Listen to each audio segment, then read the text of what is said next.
안녕하세요. 저는 60대 여자입니다. 살다 이런 곳에 사연을 보내보게 될 거라고는 생각도 못했는데 참 사람 인생이 이렇게 흘러가 버리네요.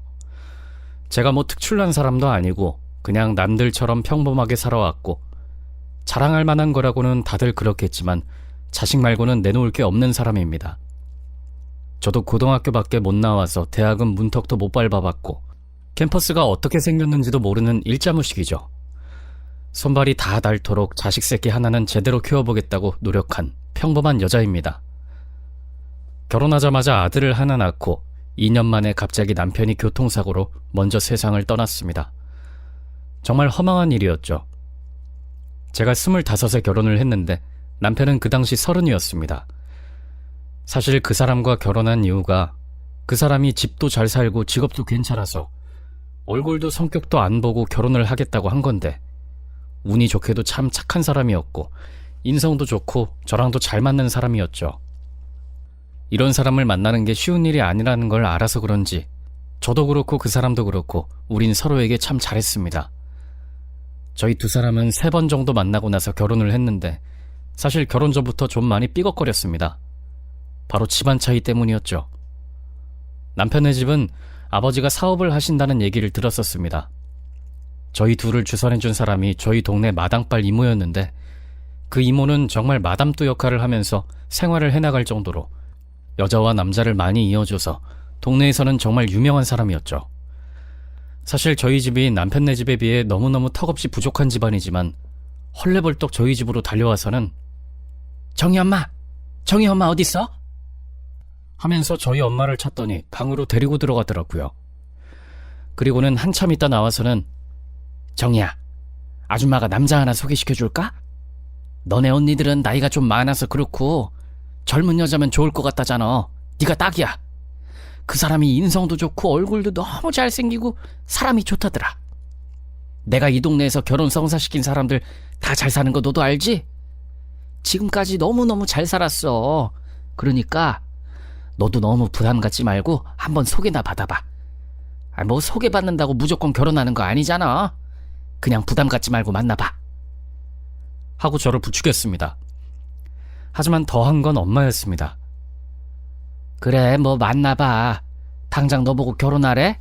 그냥 사람 좋다고 하니까 만나보라고 하는 거지. 네 언니들 저렇게 허송세월만 보내다가 지금 다 노처녀 됐잖아. 세상에 20대 후반인데 아직도 시집도 못 가고 저러고 있는 거 보면 내가 속이 다 터져. 너도 언니들처럼 노처녀로 살기 싫잖아. 안 그래? 아우, 난 진짜 너는 안 그랬으면 좋겠어. 하고 말을 하더라고요. 사실 언니들은 그 당시 노처녀도 아니었고 나이가 먹을 때까지 결혼을 안 한 게 아니라 못한 거였습니다. 큰언니와 작은언니 둘 다 야간고등학교를 다니며 낮에는 일을 하고 밤에는 공부를 하며 겨우 학교를 졸업하고 공장에 취직을 해서 교대 근무를 하며 집에 돈을 보탰거든요. 아빠는 일을 한다고는 하는데 돈을 벌어오긴 하는 건지도 잘 모르겠고 엄마는 집 근처 한바집에서 일을 했었는데 그 돈으로는 저희 세자매가 먹고 살기엔 택도 없는 형편이었습니다. 그래서 언니들은 돈을 버는 족족 생활비에 보탰고 열심히 일만 하고 연애 한번 못 해본 상태에서 죽어라 고생만 한 거죠. 그런데 엄마가 그렇게 말을 하니까 진짜 꼴보기 싫었습니다. 누구 때문에 언니들이 저렇게 살고 있는데 창창한 나이에 연애도 못하고 결혼도 못하고 가족들 위해 살고 있는데 엄마는 저렇게 말을 하니 엄마가 미웠습니다. 그럼에도 불구하고 제가 그 남자와 선을 보기로 결심한 건 제가 언니들과 엄마 아빠를 위해 돈을 벌어도 나이가 들어서 시집을 못 가게 되면 분명 엄마는 제 탓을 할 것 같고 그럴 바엔 그냥 가족과 분리돼서 가정을 이뤄 사는 게 나을 것 같다는 생각이 들었습니다.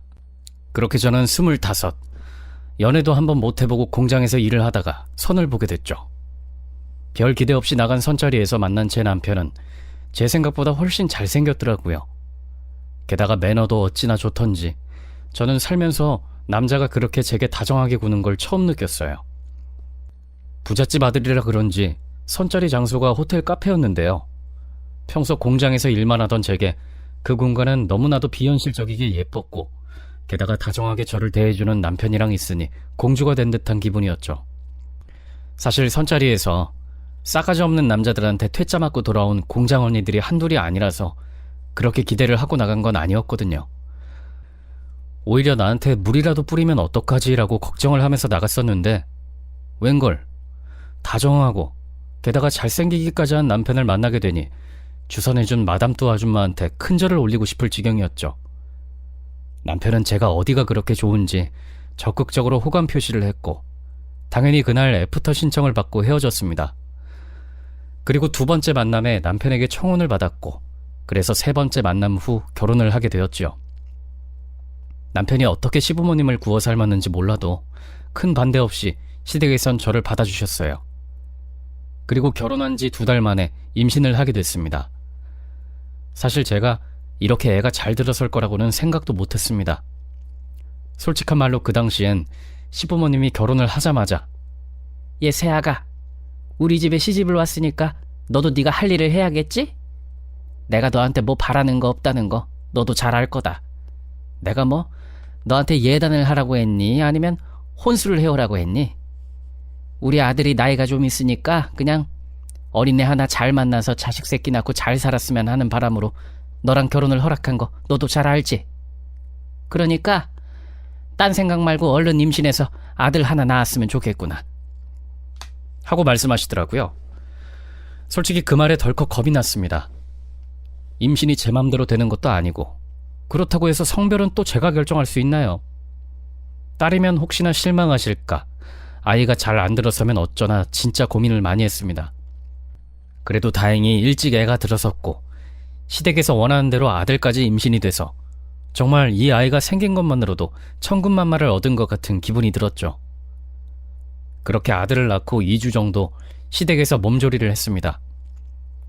시어머니는 제 아들인데도 재워주시고 먹여주시고 돌봐주시고 정말 아낌없는 사랑을 주셨죠. 식구들의 관심이 전부 아이에게 쏠렸고 어느새 저는 찬밥 신세가 돼 있었습니다. 그래도 행복했습니다. 제 아들에게 지극정성으로 시댁 식구들이 잘해주니까 그걸로는 서운하지 않았습니다. 게다가 뭔가 늘 벽이 느껴졌던 시어머니도 제가 손주를 낳고 난 후에는 많이 너그러워지신 게 확 느껴졌거든요. 이제는 정말 시댁에서 나를 이 집안의 가족으로 인정해주는 것 같아서 행복했죠. 그렇게 2년 정도를 시댁에서 보냈는데 그 2년이 제 인생에서 가장 행복했던 시간이었던 것 같습니다.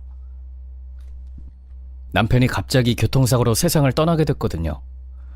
남편은 시아버지랑 같이 사업을 했었는데 그날따라 두 사람 다 늦은 시간까지 집에 들어오지 않아 저와 시어머니가 엄청 걱정을 했던 날이었습니다.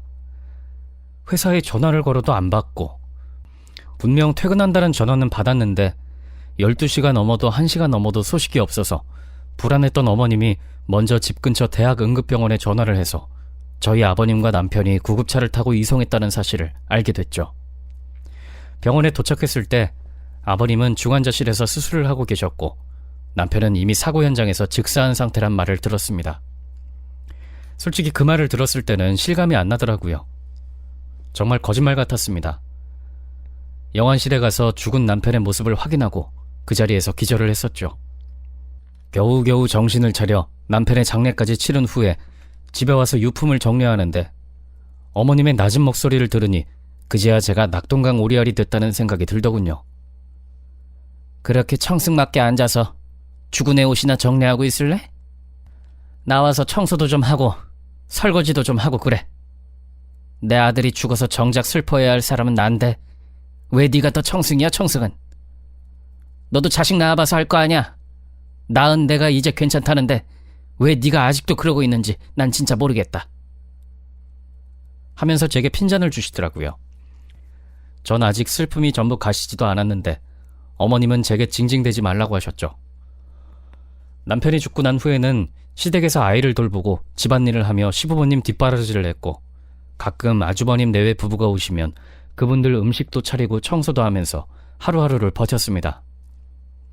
남편이 떠나간 후부터 시어머니는 제게 다시 냉담해지기 시작했고 마음 같아서는 당장이라도 분가하고 싶었지만 돈도 없거니와 남편이 그렇게 떠나고 난 뒤 저희가 살던 신혼집을 어머님이 다시 매매해버리시는 바람에 오도 가도 못하는 신세가 됐죠. 저야말로 정말 돈 한 푼 안 들이고 혼수도 아무것도 산 거 없이 몸만 덜렁 시집온 상태라 쫓아내지만 않는다면 애를 데리고 갈 곳조차 없었습니다. 그래도 다행히 어머님이 첫 손주라 그런지 아들을 너무 예뻐해 주시고 남편 대신이라고 생각하셨는지 제 아들에게 들어가는 돈은 절대 아끼지 않으셨습니다. 유치원도 사립유치원으로 보내주시고 어릴 때부터 영어 선생님을 붙여서 영어도 따로 배우게 해주셨습니다. 물론 등하원은 전부 제 몫이었고 음식도 절대 함부로 먹이지 않으셨습니다. 물론 아들을 뒷바라지하는 것도 전부 제 몫이었죠. 어머님은 남편이 죽고 난 뒤 시아버지가 쾌유를 하시면서 같이 사업에 붙으셨고 그 집에서 원래 일을 봐주시던 이모님이 계셨는데 이모님을 관두게 하고 저를 식모처럼 부리기 시작하셨죠. 새아가 오늘 아침 뭐 먹니? 국 못 끓였어. 어제 저녁에 아버님이 계란국 시원하게 드시고 싶다고 하셔서 청양고추 좀 넣고 끓였어요. 난 매운 거 못 먹는데. 나랑 준호 거는 청양고추 빼고 따로 줘라. 네, 따로요? 지금 다 끓여서 국 담으려고 했는데. 아니면 어머님 어제 먹었던 시래기국 있는데 그걸로 드릴까요? 넌 무슨 애가 그렇게 말이 많아? 따로 끓이라면 끓여. 내가 뭐 어려운 거 시켰니? 계란국 그까짓 거 끓이는 게 뭐 그렇게 힘들다고 그래. 당장 끓여. 하며 국을 2번씩 끓이게 하는 건 기본이었고 집안에 조금이라도 먼지가 쌓이는 꼴을 보시면 저를 불러서 크게 호통을 치셨습니다. 아이가 어릴 때야 아무것도 모르니까 그러려니 하고 살았는데 아이가 크면 클수록 민망해지기도 하고 솔직히 쪽팔리기도 하더라고요. 아직도 기억나는 것이 아들이 17살 때쯤이었나. 아들이 제게 엄마, 우리 나가서 따로 살면 안 돼? 할머니가 너무 시끄럽게 굴어서 공부가 안 돼. 하고 말을 하더군요. 엄마가 할머니한테 좀 조용히 해달라고 말할게. 미안. 하고 대답했더니 엄마 할머니한테 그런 말 못하잖아. 차라리 내가 하는 게 낫지. 됐어, 내가 할게. 엄마 그냥 있어. 괜히 할머니가 엄마한테 뭐라고 할 것 같아. 하고 말을 하는 겁니다. 그 말을 듣는데 절로 고개가 푹 숙여지더라고요. 어찌나 쪽팔리던지. 그 후로는 아들에게 무슨 말도 하지 않았습니다. 제 아들이 참 눈치도 빠르고 똑똑한 편이라 공부도 꽤 잘했고 시어머니가 워낙 전폭적으로 지지를 해주시다 보니 월등하게 전교 1등을 했습니다. 저희가 동네는 작지만 시어머니는 무조건 서울로 손주를 보내야 한다며 저보다 더 열정적으로 대학을 알아보실 동안 엄마인 저는 매일 집에서 청소를 하고 쌓여있는 설거지를 하고 정원 정리를 하다 보니 당초에 애가 학교 생활을 어떻게 하는지 물어보지도 못하겠고 엄마들 치맛바람은커녕 저는 앞치마가 다 다를 때까지 집안일만 해서 내가 엄마인지 시어머니가 엄마인지도 모르겠더라고요. 종종 아들에게 듣기로는 서울에 있는 유명 대학들에 원서를 넣었다고 했고 거기에 몇 군데는 합격을 했다는 소식을 들었습니다. 그리고 마지막으로 가장 가고 싶다던 의과대학에 원서를 넣었다고 했는데 합격날만 기다리고 있었죠. 그렇게 저는 빨래를 널고 마당에서 방 안으로 들어왔는데 아들이 엄마! 하며 저를 부르는 겁니다. 나 붙었어! 나 붙었다고! 나 이제 의사야! 진짜 의사가 될 수 있어! 하면서 말이죠. 너무 놀랬습니다. 우리 아들이 의과대학에 합격하다니.